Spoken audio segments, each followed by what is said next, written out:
Hello, hello, hello, and welcome back, family, to Masquerade Monday. My name is Huddy, and tonight we're talking LA by Night. Before I begin this video, it is not scripted, and as always, the opinions are all my own, so take what I say with a grain of salt. Also, this episode has a ton of information to sift through, so there will be no extra opinion portion of the video. I will say my piece when and if I have one. Now, let's get on with it, shall we?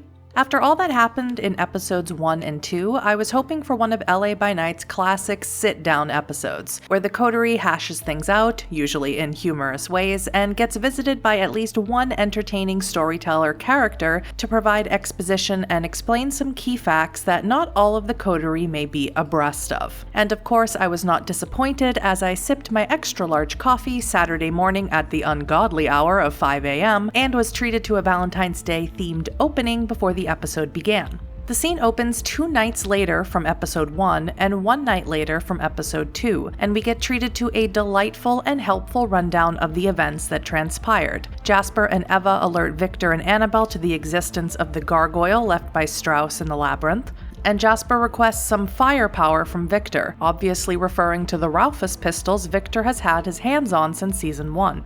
We also get Victor's explanation for his new bling, namely a personalized rosary with the Ventrue clan symbol attached to it as opposed to a crucifix. Victor says it's to remind him of what's important, but I think it may also be a nod to the video made by Matthew Dawkins, aka the Gentleman Gamer, where he addressed the concerns of Baron Temple in character as Lord Camden. I'll leave a link to that in the description where you can decide for yourself. We also learn that this evening, apparently a Tuesday, is House Night, the night Victor has determined to be when Kindred are allowed to come to his establishment to pay their respects and discuss business. You go, Baron. Kyoko is the first to arrive, and she's just as delightful and bubbly as usual, even if she is still carrying some wounds from her encounter in the labyrinth. Kyoko confirms all that Jasper and Eva said about the gargoyle and then proceeds to ask about something else she has been wondering, presumably since she saw Eva feed off of Jasper, if Jasper and Eva have been smashing. This gets an immediate reaction out of everyone, including Mr. Jason Carl, who breaks his usual stoic character with a chortle. He played it off brilliantly as if Campbell was the one who reacted, but we saw that, Jason.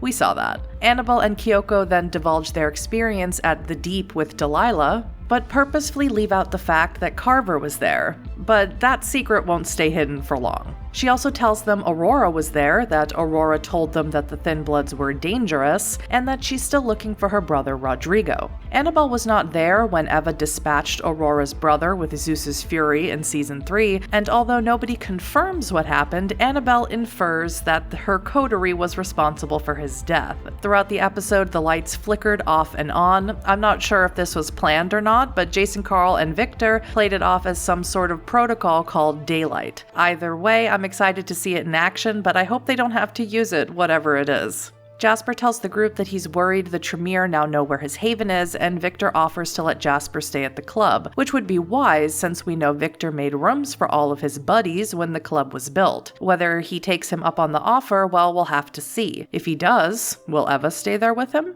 Victor also lets everyone know that Isaac Abrams has left and that Nellie is the new Baron of Hollywood. As I said, these episodes are important to get everyone, including the audience, up to speed with everything that's going on in this little part of the world of darkness.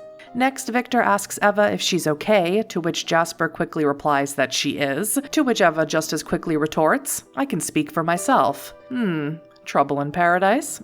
Victor attempts to roll wits and insight to see if he can see anything wrong with her, but doesn't quite manage to catch anything other than the cursory observations that she seems tense and is giving off different vibes. Victor asks if Jasper is mad at her. Eva replies that he is, but Jasper denies it. Oh dear. Eva brings up the incident with Strauss and the labyrinth and asks if Victor did something to her and Jasper that forced them to allow Strauss passage through the mirror. Victor reluctantly confirms this, and Eva is visibly upset, almost to the point of what looked like angry tears. Annabelle and Victor get into an argument about consent and his actions, with Annabelle claiming that he's not Jasper's dad. I do want to say that Victor is the dad of the Coterie. Come fight me. Although on principle I agree with Annabelle, I try not to hold my ideals so black and white. What Victor did was a violation of their free will, yes, but in his position I would have done the same. He was trying to protect them, it was done with good intentions, but, you know, the road to hell and all that. Their debate is interrupted by Mr. Gary Golden, his first appearance of the season, and I was so excited to hear Jason Carl portray him again. Gary comes bearing news, some of which the Coterie knows, and some they don't. He first brings up Nellie's new station as Baron and divulges some information about the Beckoning that Isaac Abrams has been called off to. He explains that certain kindred have left with no reliable reason why, with the eldest going first to the lands to the east, again for reasons unknown. There appears to be no identifiable criteria, with some old vampires remaining and some younger kindred already been called to go. He also states that none have returned that he is aware of. Unfortunately, Gary states that he also is feeling this tug to the Beckoning, and I was very distraught to hear it. Gary also spills the beans about Carver being in town, and the rest of the Coterie realize that that was the piece of information Annabelle was keeping to herself about her encounter at the Deep, and he informs them that Aurora is interested in locating him. Even more exciting, we get the second mention of Beckett in LA by Night. The first doesn't really count since he was mentioned during the Memoriam episode in Season 3, but now we know that Carver and Beckett are buddies, and that is super interesting. The name Beckett is familiar to those who have played Bloodlines 1, and he is a very important and influential character to the lore of Vampire the Masquerade. Cuthbert Beckett's driving goal is to determine the true history of the Kindred race, and especially the early history of Cain and the antediluvians in Enoch. What a character for our Valley vampires to meet. I so hope that it happens.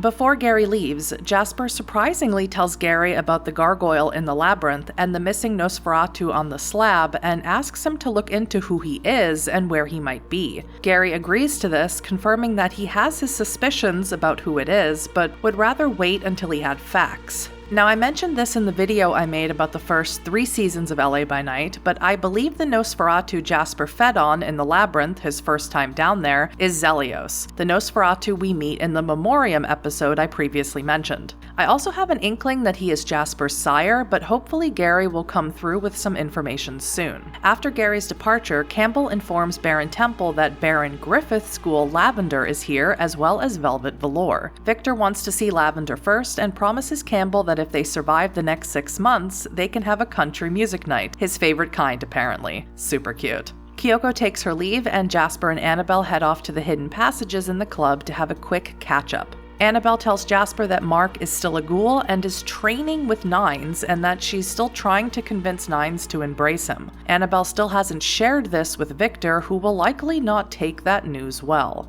Up to this point, I had mostly approved of Annabelle's actions during the night. She was pulling some political and diplomatic moves and was holding her own quite well. Of course, that all changed when she started telling Jasper that she had met Chloe, aka Archangel. She told Jasper that Chloe thinks Jasper abandoned her and basically blamed him for not telling her everything after he was turned, and for also not embracing her. What?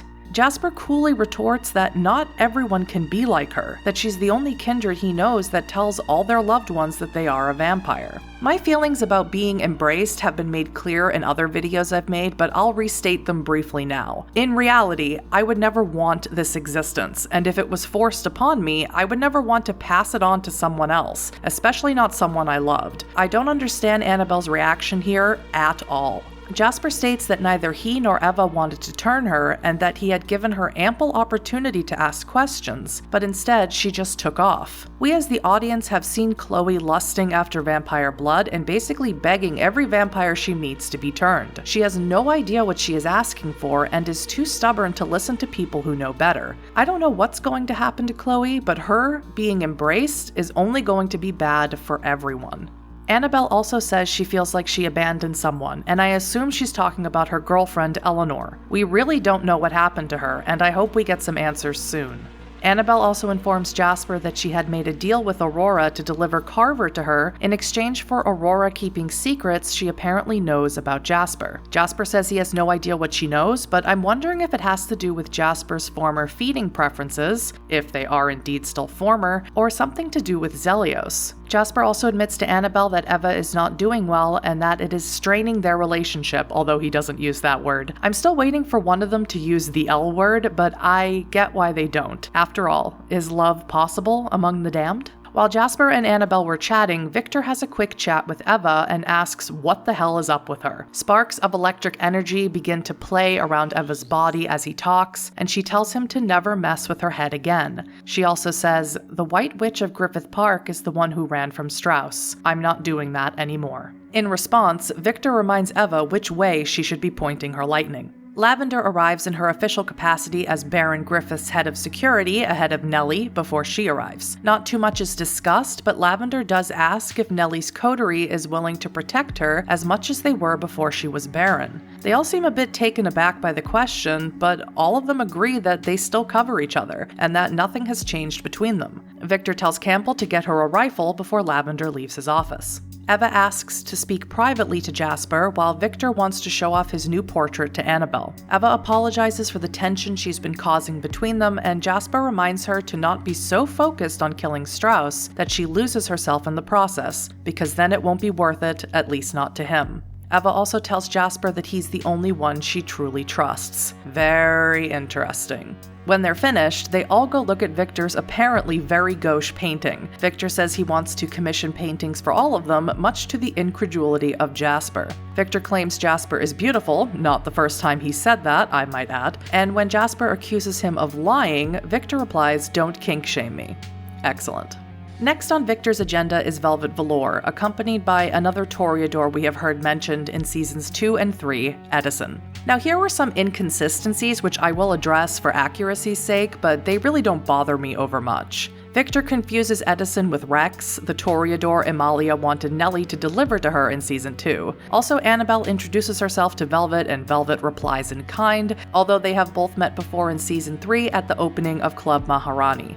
The exchanges with Vivi and Edison didn't offer much in terms of information or plot. Vivi is clearly upset that she was passed over by Isaac for the barony and is clearly planning some countermove against Nellie. She has some sort of beef with Jeanette that she's ultra vague about and wants to bring a bunch of Kindred club owners together to form some sort of conglomerate for reasons I don't really understand, but I'm no business savvy lady myself. Finally, they speak to Edison, who is not only a member of the Camarilla, but a member of the Stardusters Coterie, who we learned about in Season 3, and they're tasked with eroding the influence of Isaac Abrams. I suppose now they will turn that attention to Nellie, and that is why Vivi is trying to get in good with them. When they both depart, Jasper and Eva decide to leave as well, but not before Eva gives Annabelle her final healing potion. Annabelle stays, along with Victor, who has more guests to see, including, eventually, Baron Nellie Griffith. The vignette plays and we catch up again with Greg and Ebe, still staking out the same location in Brentwood. Greg asks Ebe what it's like to be a ghoul for such a long time and what it's like after one is embraced. He wants to know how much of himself is going to be lost as he becomes less and less human.